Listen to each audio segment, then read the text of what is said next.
नमस्कार दोस्तों, आज की दो कहानियाँ हार्ट टचिंग स्टोरीज़ हैं। अगर आपको हमारी कहानियाँ अच्छी लगती हैं तो आप हमारी वीडियो को लाइक करने के साथ चैनल को सब्सक्राइब करिएगा। चलिए आज की कहानी हम शुरू करते हैं। पहली कहानी है अर्धांगिनी।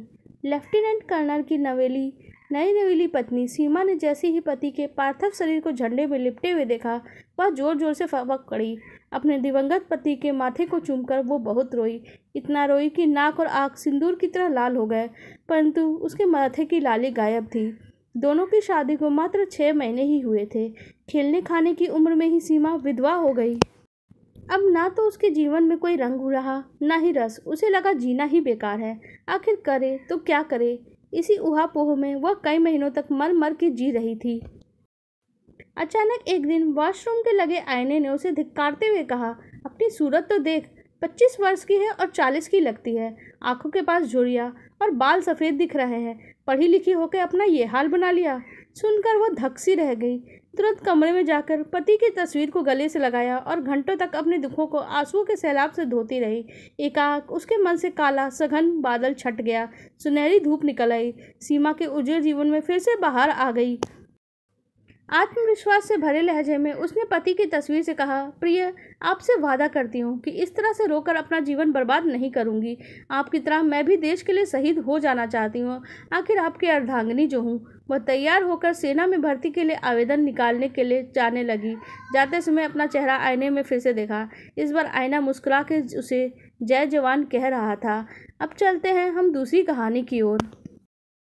दूसरी कहानी है सब कर्मों का फल है। एक स्त्री थी जिसने 20 साल तक कोई संतान नहीं पैदा हुई। उसकी कर्म संजोग से 20 साल के बाद वह गर्भवती होती है और उसे पुत्र संतान की प्राप्ति होती है, किंतु दुर्भाग्यवश 20 दिन में ही वह संतान मृत्यु को प्राप्त हो जाती है।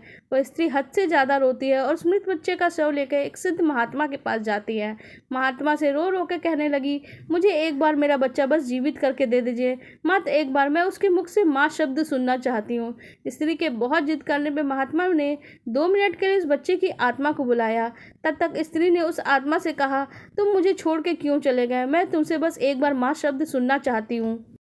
इस पर उस आत्मा ने कहा, कौन माँ? कैसी माँ? मैं तो तुमसे बस कर्मों का हिसाब किताब करने आया था। स्त्री पूछती है, कैसा हिसाब किताब? आत्मा ने बताया, पिछले जन्म में तुम मेरे सौतन थे। मेरी आंखों के सामने मेरे पति को ले गई। मैं बहुत रोई, तुमसे अपना पति भी मांगा, पर तुमने तो एक भी नहीं सुनी। तब मैं रो रही थी, आज तुम रो रही हो। बस मेरा तो सब इतना ही था। यही कर्मों का हिसाब था जो मैंने आज पूरा किया और मर गया। इतना कह के वो आत्मा चली गई। उस स्त्री को झटका सा लगा।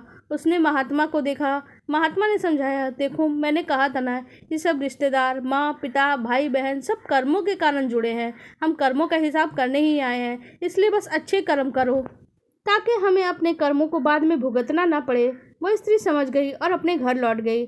हमेशा हमें अच्छे कर्म ही करने चाहिए। राम राम जी। आपको हमारी कहानियाँ कैसी लगी आप कमेंट सेक्शन में ज़रूर बताइएगा। धन्यवाद।